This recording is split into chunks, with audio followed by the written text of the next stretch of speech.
청소년기 번연은 욕쟁이 번연이었습니다. 거듭난 적이 없고 말씀과 약속이 주는 위로를 맛본 적도 없고 하나님의 자비와 사랑에 흠뻑 취한 나머지 까마귀들에게라도 내가 받은 사랑과 자비를 말하고 싶었다. 짧은 감격, 긴 회심의 과정을 통해서 하나님께서는 번연을 통해서 당신이 하시고자 하는 뜻을 이루셨죠. 안녕하세요. 나의 사랑하는 책 김동훈입니다. 19세기까지 영국의 가정마다 꼭 있었던 책 두 권이 있었다고 합니다. 하나는 성경, 또 하나는 존 번연의 철로역정입니다. 오늘 소개해드릴 책은 이 존 번연이 쓴 이 죄인 괴수에게 넘치는 은혜라는 책입니다. 번연의 청소년기 그리고 초창기 사역을 써내려간 자서전과도 같은 책입니다. 번연은 영국 국교도가 아닌데도 설교했다는 이유로 감옥에 가게 되는데 이 책은 그 감옥에 간 1666년에 쓰여진 책입니다. 청소년기 번연은 욕쟁이 번연이었습니다. 욕을 입에 달고 살았고 욕을 하지 않으면 대화를 이어갈 수 없었다고 말하고 있습니다. 또 하나 느낄 수 있는 것은 번연이 어떻게 예수님을 만났는가, 그 이야기가 담담하게 써 있습니다. 이 책을 쓴 이유가 자신이 경험한 하나님의 이야기는 바로 꿀단지다. 그 꿀단지를 여러분들에게 소개해 주기 위해서 이 글을 쓰는 것이다. 이렇게 이야기하고 있습니다. 유명한 청교도 존 오웬이 이렇게 말을 했다고 합니다. 내가 베드포드의 댐장이처럼 설교만 할 수 있다면 내가 배운 모든 것을 다 버릴 수 있다. 그만큼 번연의 설교는 대단했던 것 같습니다. 이 자서전을 읽으면 철로역정이 더 입체적으로 이해가 됩니다. 세상 재미는 없을 수 있습니다. 그렇지만 하나님의 은혜는 정말 가득한 책이라고 할 수 있습니다. 사랑하는 여러분, 이 광야 같은 세상에는 적과 꿀이 없습니다. 하나님께서 여러분에게 자비를 베푸셔서 열심을 품고 걸어가 약속의 땅을 차지하게 해 주시기를 소망합니다. 이 책의 목차는 모두 11개로 이루어져 있습니다. 책의 목차 쭉 읽기만 해도 이 책이 어떻게 이루어졌는지 큰 그림이 보입니다. 그러면 각 장을 짧게 요약을 해보겠습니다. 우리 집안은 많은 사람들이 아는 것처럼 미천하고 보잘것없었다. 내 아버지는 가장 낮고 천한 집안에서 태어나 나는 귀한 혈통이나 좋은 배경을 자랑할 것이 없다. 나는 어릴 때부터 저주와 맹세와 거짓말과 하나님의 거룩하신 이름을 모독하는 일에 타의 추종을 불허했다. 번연은 10살 때 지옥에 떨어지는 악몽을 꿨다고 합니다. 또 스스로는 악령, 마귀 대장이 되고 싶어 했다고 말하기도 합니다. 왜냐하면 마귀는 남을 괴롭히기만 하지 내가 괴롭힘을 당하지는 않을 테니까 이런 생각을 했던 거죠. 집안은 미천했다고 표현하고 있습니다. 아버지가 댐장이었는데 아들 번연도 이 댐장이 일을 했습니다. 즉 솥이나 냄비가 깨지거나 구멍이 나면 그것을 떼우고 그에 대한 대가로 돈을 받는 일을 하는 거죠. 배운 것은 지금으로 치면 초등학교 정도 배웠을까?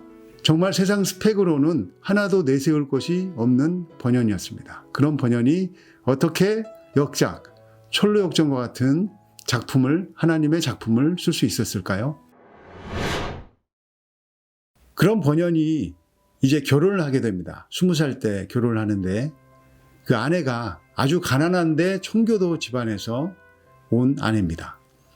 지참금으로 경건서적 2권만을 가져올 정도로 정말 가난했죠. 번연은 그 경건서적을 통해서 뭔가를 생각해 보게 되는 것 같습니다. 그리고 아내를 통해서 결국 교회에도 나갑니다. 설교도 듣고 찬송도 부르고 말도 믿음의 사람처럼 하게 되는 거죠. 하지만 속은 바뀌지 않습니다. 지금으로 치면 종교생활 하는 것과 비슷하죠. 그 이유는 악한 행실은 그대로였다는 번연의 고백에서도 알 수 있습니다.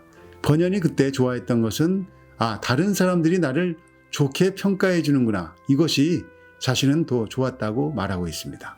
번연은 설교를 들으면 마음이 찔렸다가 뜨거운 불이 일어났다가 금방 사그러졌습니다.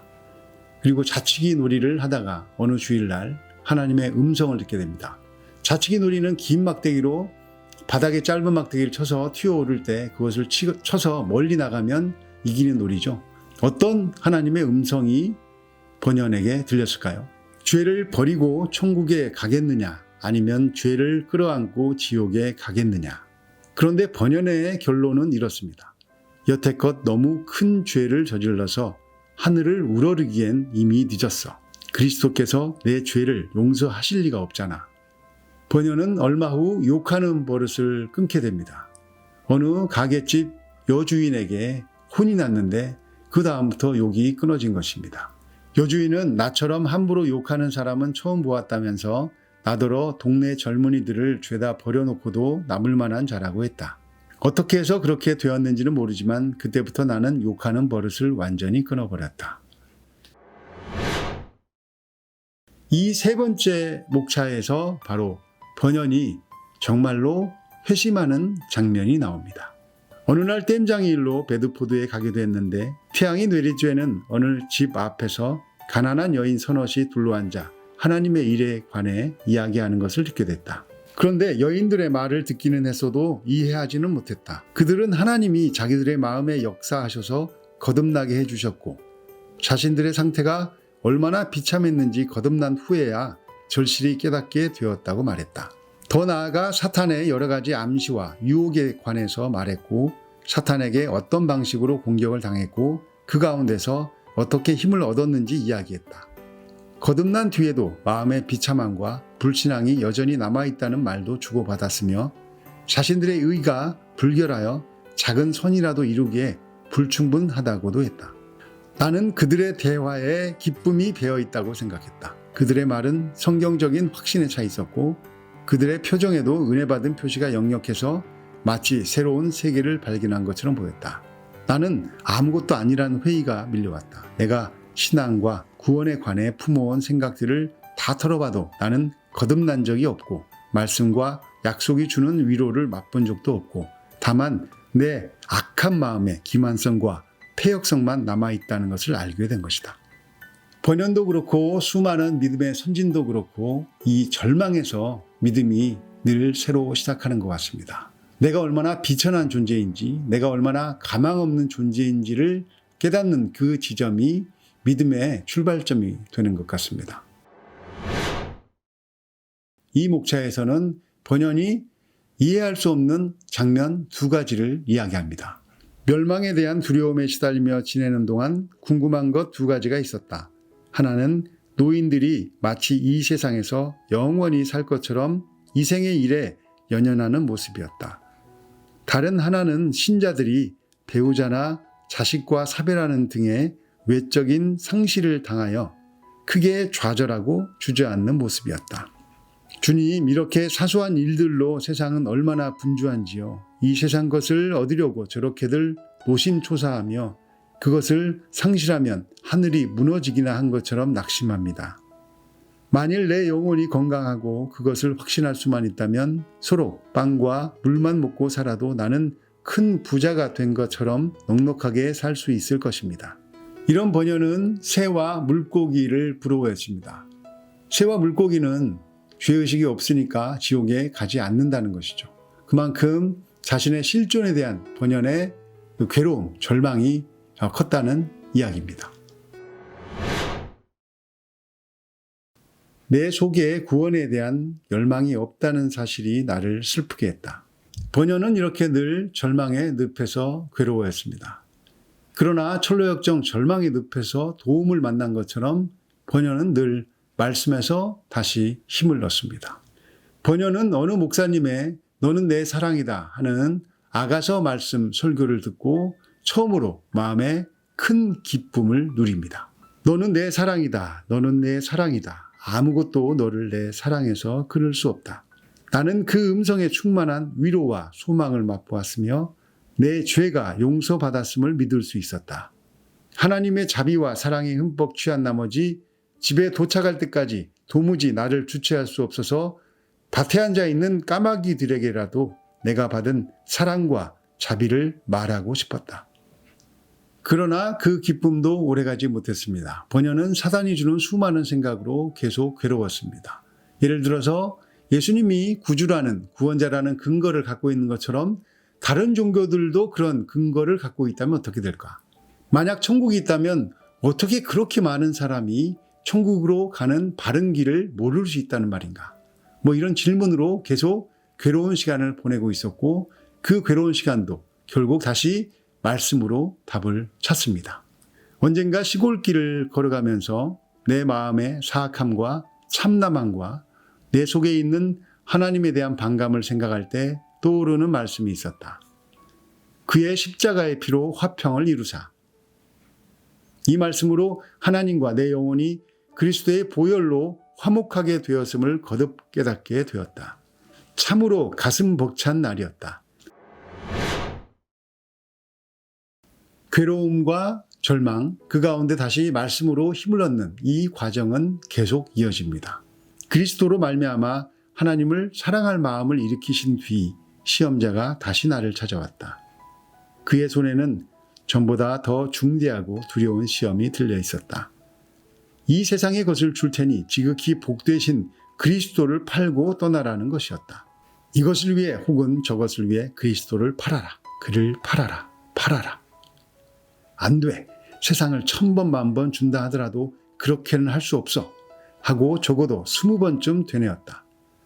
마침내 호흡이 가빠질 정도로 심한 마음고생을 한 끝에 이런 생각이 스치고 지나갔다. 주께서 나를 떠나고 싶으시다면 떠나시도록 하자. 속에서 기꺼이 그렇게 하리라는 생각이 북받쳐 올랐다. 아, 사탄이 얼마나 주도 면밀하고 치열한가. 그에 비해 인간의 마음은 얼마나 취약한가. 그렇게 해서 싸움이 끝나고 새가 총에 맞아 나무 꼭대기에서 땅바닥으로 곤두박질하듯이 감당할 수 없는 죄책감과 두려운 절망감에 빠져들었다. 번연은 절망 가운데 있었습니다. 이런 절망 가운데 이번에는 바람 소리를 통해서 하나님의 은혜를 맛봅니다. 그때 갑자기 창문을 통해 들어오는 바람 소리가 아주 상쾌했다. 내가 그리스도의 보혈로 말미암아 의롭다함을 받기 거절한 적이 있느냐 하는 음성을 들은 것만 같았다. 내가 두려워한 것과 달리 그리스도께서 내 영혼을 완전히 포기하거나 버리신 적이 없다는 말씀이었다. 내가 죄를 짓는 동안에도 나는 너를 사랑했다. 너를 전에도 사랑했고 지금도 사랑하고 있고 앞으로도 영원히 사랑할 것이다. 내가 겪은 시험의 원인은 2가지였다고 보는데, 첫째는 내가 처음 시험에서 건짐을 받은 뒤에도 장차 올 시험들에서 지켜달라고 하나님께 여전히 기도하지 않은 것이었다. 내가 시험에 넘어졌던 또 다른 이유는 하나님을 시험했기 때문이다. 나는 하나님이 뜻하신 모든 일에 대하여 만약이라는 단서를 붙이지 않고 단순히 주님의 말씀을 믿어야 했던 것이다. 번연은 베드포드의 기퍼드 목사님께서 돌아가신 뒤에 설교를 하게 됩니다. 회중들의 요청으로 설교를 하게 되는데, 이때 번연에게 쏟아지는 중상모략과 비방은 엄청났다고 합니다. 내가 마술사라거나 예수의 회원이라거나 노상강도라는 따위의 소문이 퍼지기 시작했다. 가장 확실한 사실처럼 떠돈 소문은 내가 부도덕한 생활에 중독되어 있다는 것이었다. 나는 조용히 그런 거짓 비방들을 나를 꾸미는 장신구처럼 달고 다닌다. 비방과 손가락질을 당하고 욕을 먹는 것은 내가 그리스도인으로서 감수해야 할 몫이다. 번연의 철로역정을 보면 허영의 시장이 나옵니다. 세상의 높은 지위, 명예, 권력, 그리고 악한 것, 살인, 간통, 도둑질, 모든 상품을, 수만 가지의 상품을 이 허영의 시장에서 돈만 주면 다 팝니다. 그 거리를 걸어가는 크리스찬과 믿음은 이 허영의 시장에서 파는 물건에 전혀 관심을 갖지 않습니다. 그러자 상인들이 물어보죠. 당신들은 무엇을 찾고 있느냐? 그러자 이 크리스찬과 믿음이 우리는 진리를 찾고 있고 그리고 그 천성의 도시에 지금 가고 있다. 이렇게 얘기를 합니다. 그러자 이 상인의 일개 무리들이 분노합니다. 우리 물건을 무시한다고 분노하고 화를 내고 이 자들이 이상한 자들이니까 처벌을 해야 되고 혼내줘야 된다고 얘기를 하고, 또 다른 일부의 사람들이 우리한테 잘못한 얘기도 아닌데 직접적으로 잘못한 것도 아닌데 뭘 그렇게 혼내줘야 되냐 이렇게 또 반박을 하니까 그 허영의 시장에 있는 사람들끼리 또 싸우게 됩니다. 그래서 결국 그 우두머리한테 가서 이 재판을 회부하게 되죠. 재판에 회부되는데 재판장의 이름이 재밌습니다. 철로역정이 우화소설이죠. 이름 자체가 믿음이고 크리스찬이고 이름 자체가 자신의 캐릭터를 보여주고 있습니다. 재판장의 이름이 뭐냐면 로드 헤이트 굿, 즉 선을 증오하는 경입니다. 경은 뭐 남작이라고 번역을 하기도 합니다. 로드 헤이트 굿. 그리고 당연히 재판의 결과는 뻔하겠죠. 그리고 증인으로 3명이 나오는데 증인의 이름이 시기, 그리고 미신, 그리고 아첨, 뭐 알랑방기라고 번역하기도 합니다. 이런 사람들이 증인을 서니까 재판의 결과는 당연히 사형입니다. 그래서 믿음이 그 즉시 사형을 당하고 채찍을 맞고 그리고 불에 타 화형에 처해집니다. 육체의 생명이 끊어지는 그 순간 하늘에서 천사들이 말을 타고 내려와서 바로 천국으로 데려가는 장면을 또 허영의 시장 거리에 있는 사람들이 모두 보게 되고 크리스찬은 당장 그 사형이 처해지지 않고 감옥에 투옥되는데 하나님의 은혜로 탈출하죠. 탈출해서 다시 여행을 갈 때 그 동반자가 새로 생기는데 동반자 이름이 소망입니다. 자신이 투옥된 얘기, 자신이 설교를 하다가 하나님의 진리를 이야기하다가 투옥된 자신의 삶의 이야기를 그대로 철로역정에 담아서 표현을 했다고 볼 수 있는데요. 그래서 이 번연이 설교할 때는 오직 한 가지만 생각했다고 하죠. 이 책에도 있는 것을 그대로 읽어보겠습니다. 오직 내 설교를 들은 사람들이 죄와 죽음과 지옥과 하나님의 저주가 무엇인지 깨닫고 또 하나님이 그리스도를 통해서 베풀어 주시는 은혜와 사랑과 자비를 알게 된다면 얼마나 좋을까. 번연은 구원을 끊임없는 회심의 과정이라고 이야기합니다. 번연은 스스로 내가 구원받았구나 하는 확신을 어떻게 가졌을까요? 그것을 끊임없이 물었고 끊임없이 하나님께 구했고 내가 어떻게 구원받은 인생인지 내가 어떻게 구원받은 삶인지 그것을 확인해 보고 싶었습니다. 그러다 결국 마침내 그것을 확인받게 됩니다. 모든 것을 다 빼앗기더라도 하나님을 섬기고 싶은 마음이 드는 것이 정직한 영혼의 증표인가? 그렇다면 하나님께 감사를 드리지 않을 수 없다. 하나님께서 내게 힘을 주셔서 비록 내 모든 고통과 시련에 대해서 아무 대가를 얻지 못해도 신앙을 저버리지 않기로 굳게 결심하였으니 내 마음이 정직하다고 볼 근거를 찾은 셈이다. 이 책에 대한 저의 감흥을 3문장으로 줄여보겠습니다. 회심은 일회성의 사건이 아니다. 둘째, 하나님을 찾는 그 절망의 시간, 아픔의 시간은 결국 은혜의 시간이다. 셋째, 예수님과 나 사이에는 아무것도 끼어 있을 수 없다. 번연은 정말 가난하게 태어났고 초등학교 정도밖에 배우지도 않았고 20살에 결혼해서 아내는 10년 만에 세상을 떠나고 4아이를 남겨놓고 그리고 유산의 위기 속에 낳은 아이는 또 시각장애를 갖고 태어나고 감옥에서 10년 이상을 살아야 했고 세상 스펙으로는 정말 내세울 것이 없는 하나도 없는 그런 번연이었습니다. 그런 번연에게도 진리를 찾고자 하는 구원을 찾고자 하는 하늘나라를 향한 갈망, 예수님을 향한 그 갈망을 보시고 하나님께서는 길을 내셨습니다. 그리고 짧은 감격, 긴 회심의 과정을 통해서 하나님께서는 번연을 통해서 당신이 하시고자 하는 뜻을 이루셨죠. 철로역정은 성경 다음으로 많이 인쇄되고 팔린 책이라고 합니다. 하지만 또 고전은 누구나 알고 있지만 또 읽지는 않는 책이라고 말하기도 합니다. 철로역정과 함께 번연의 자서전을 함께 읽는다면 번연에 대해서, 복음에 대해서 더 입체적으로 이해하게 되지 않을까 하는 생각을 해봅니다. 오늘날 미국에서는 60%, 70% 이상의 인구가 스스로 거듭났고 구원받았다는 통계가 있습니다. 하지만 번연이 살고 있는 당시에는 이런 구원의 확신은 대단히 희귀한 것이었습니다. 드문 것이었습니다. 그렇게 생각하고 있는 사람 자체가 드문 환경이었습니다. 구원의 확신이 정말로 많아진 이 시대에 번연이 갖고 있던 그 의문, 내가 정말 구원받았는가? 내 안에 그리스도가 있는가? 이 질문이 다시 필요한 시대가 되지 않았나 하는 생각이 듭니다. 주인 그 예수에게 넘치는 은혜 소개를 여기서 마치겠습니다. 감사드립니다.